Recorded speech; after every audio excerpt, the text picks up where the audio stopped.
আসসালামু আলাইকুম বন্ধুরা, কেমন আছেন? আশা করি আপনারা সবাই ভালো আছেন। আপনাদের দুই আলহামদুলিল্লাহ আমি একদম ভালো আছি।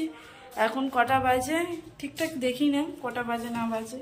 তো যাই হোক, বর খাওয়া দাওয়া করে চলে গেছে আর একটু ব্যস্ত আছি আজকে ভাবছি লোক খাবো, শুক্রবার তো এইখানটা লোক অনেকজন আসে জানেন, বসে থাকে ওরা। তো এই শোবারাতের চাঁদে লোক খাওয়াতে হয়, তাই জন্য রান্না বান্না করছি। এখনো জানি না লোক খাবে নাকি, কিন্তু রান্না বান্না করে রাখি। আমাকে ভাবি বলেছিল, আমাদের যে বাড়িওয়ালার বড় বৌমা, উনি বলেছিল যে তুমি যদি এখানটা না পাও তুমি রান্না করে রাখবে, আমাকে ফোন করবে, একজন এখানে রয়েছে উনি খায়, তো ওনাকে বলে দেবো। আমি বলি ঠিক আছে। তো আমি বলি ভাবি তোমাদের এখানে কি রান্না করে? আমি বলছিলাম মাছ তো সেই সকালে রান্নাই করেছি। আমি বলছিলাম যে মাছ, মাংস, গরুর মুরগির মাংস, বেগুন ভাজা অনেক কিছু করবো বলে ভাবি। তারপরে বললো অনেক কিছু করার দরকার নেই, তুমি এমনি মাংস আলুর ঝোল করে দেবে, ওইটাই দেবে, মাছ নাকি দিতে নেই, মাছ ডিম শাক এইসব কিচ্ছু দিতে নেই। আমি বলি তাই দেবো। তাই জন্য মাংস বার করে রেখেছি আর এই যে সব কিছু বার করে নিয়েছি। তো চলুন বন্ধুরা কাটাকুটি করি। কালকে কি হয়েছে জানেন, ব্লগটা কালকে আমার পোস্ট করে দেওয়ার কথা, সারাদিন আপলোডিংয়ে চলে গেছে। কালকে নেট এত স্লো দিয়েছে আমার। চলুন বাদ দিয়ে ওটা, আমি এই যে পেঁয়াজ আদা রসুন ওগুলো সবই করি। আর কর্নফ্লাওয়ারগুলো গায়ে কেমন ঢালা হয়েছে দেখেছেন? যুদ্ধ করে ফ্রিজ থেকে যুদ্ধ করে এবার করলাম গোটা গরম মশলা। বর ফ্রিজ গুছিয়েছে, আপনাদেরকে তো দেখিয়েছি, কোথায় রেখেছে ফ্রিজে ঠিকঠাক খেয়াল নেই। এটা তারা স্ট্যান্ডটা লাগাই, তারপরে তার কথা।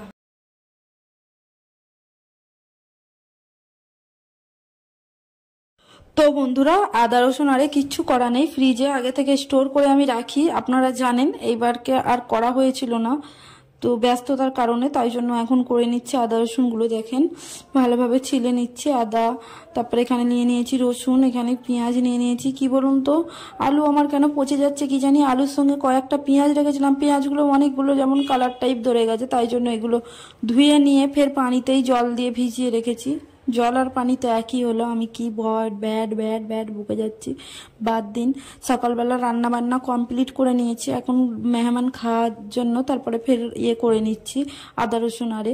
তারপরে দেখুন পেঁয়াজগুলো আদা রসুন করার পরে পেঁয়াজগুলোও ছিলে নিচ্ছি। তিনটে পেঁয়াজ দেব। আর আমার মাংসের তরকারিতে একটু পেঁয়াজ বেশি হলে আমার যেন খুব ভালো লাগে, কেন জানি না।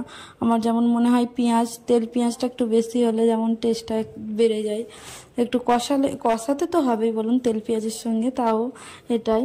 আর এই যে বন্ধুরা দেখুন পেঁয়াজটাও সরু সরুভাবে কেটে নিচ্ছি, পাতলা পাতলা করে। আর এই মুঠিটা আমার খুব ভালো হয়েছে, আপনাদেরকে যতবার আমি ইউজ করি ততবারই বলি, সত্যি তাই। আর দেখুন পেঁয়াজ টেয়াজ সব কাটার পরে এখানে হচ্ছে আদা রসুন আরে বেটে নিচ্ছি। আর এই শিলনোড়াটাও আমার অনেক হেল্প হয় আদা রসুন করার জন্য। আর এটা শিলটা অনেক ধার দিয়ে আছে, নতুন শিল বলে, তাই জন্য। নতুন বলতে হ্যাঁ 1 বছর হতে যায়, এখন বাকি আছে 1 বছর হতে, তো হতে যায় 1 বছর। কিভাবে কেটে গেল বোঝাই গেল না, তাই নয় বলুন?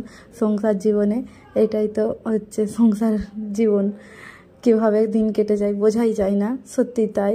আর এই যে এইগুলোর এতে সব হালকা হালকা লেগে যায় এগুলো, তাই জন্য আমি খুঁটিয়ে বার করে নিচ্ছি, একটু ওয়েস্ট করা যাবে না। আদা রসুনেরও দাম অনেক। আর আমি আজকে কি করে মাংসটা রান্না করছি, ম্যারিনেশন করছি, সেটা আপনাদেরকে দেখাচ্ছি। দেখুন আদা রসুন দিয়ে দিলাম, দিয়ে ভালোভাবে ধুয়ে রেখেছি।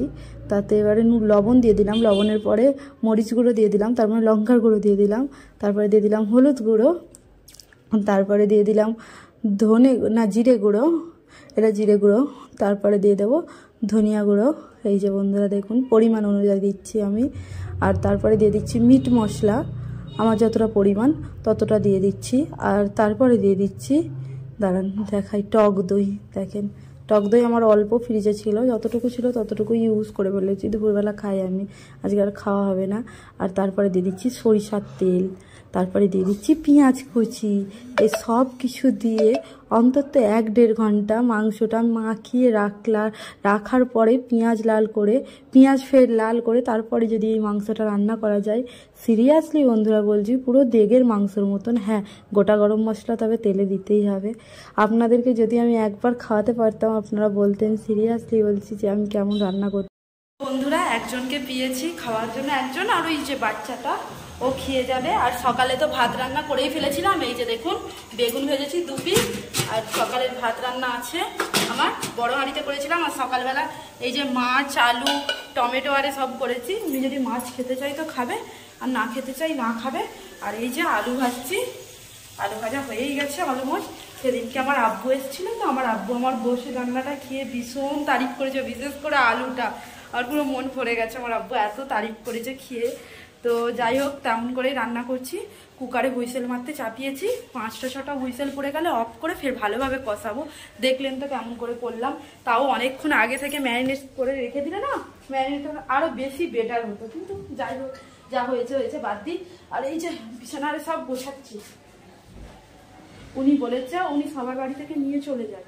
আমি বললাম আমার বাড়িতে বসে খাও না, বলছে ঠিক আছে আমি তোমার বাড়িতে অবশ্যই বসে খাবো। ঠিক আছে, আমার খুব ভালো লাগে কোনো মানুষের যদি আমার বাড়িতে কুটুম আসে, কেউ যদি আমার বাড়িতে খায় না, আমার এত ভালো লাগে বলার মতো না। যাই হোক বন্ধুরা, আমি ঘর ফর গুছিয়ে গাছিয়ে ঘরটার মুছামুছি করে নিই, একটু গুছিয়ে রাখি, কেন মানুষ আসবে তো মেহমান, তাই জন্য। চলো, তো সন্ধ্যাবেলা বোরখা পরে রেডি হয়ে যাচ্ছি বন্ধুরা, এক জায়গায় যাবো, সেটা কালকের ব্লগে নাই বলে দেবো। আর এই যে এটা স্কার্ফটা বাঁধার চেষ্টা করছি, অনেক যুদ্ধ করছি স্কার্ফটার সঙ্গে যাতে আমি বাঁধতে পারি ঠিকঠাক, কিন্তু হয়ে উঠছে না।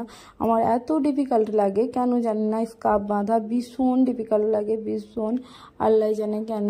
তো আস্তে আস্তে ইনশাল্লাহ সব ঠিক হয়ে যাবে। এই যে বন্ধুরা দেখুন, বাঁধার পরে মুখটাও ভালো করে দিয়ে দিচ্ছি। আর এটাও আমার অনেক অসুবিধা হয় দিতে গেলে, বাঁধতে গেলে মুখটাও বেঁধে যেতে হবে যেহেতু, তাই জন্য দেখুন আমি রেডি হয়ে গেছি। এই বোরখাটা আমার নতুন বোরখা, এইখানে ওইখানে মানে টুকটাক জায়গায় বেরোনোর জায়গার জন্য এই বোরখা, হালকা একটা বোরখা নিয়েছি, আর ওটা ভারী বোরখা তো আমার। বন্ধুরা কিছু দরকার আছে, চলুন কেনাকাটা করে নিয়ে আসি, বাইরে নিচেটাই নামবো। তো চলুন যাই, নামাজ টামাজ সব পড়া হয়ে গেছে, এবারে যাই। তার আগে তারা দিয়ে দিই, ঘরে সালাম দিই, আসসালামু আলাইকুম। আর চলুন বাইরে যাই।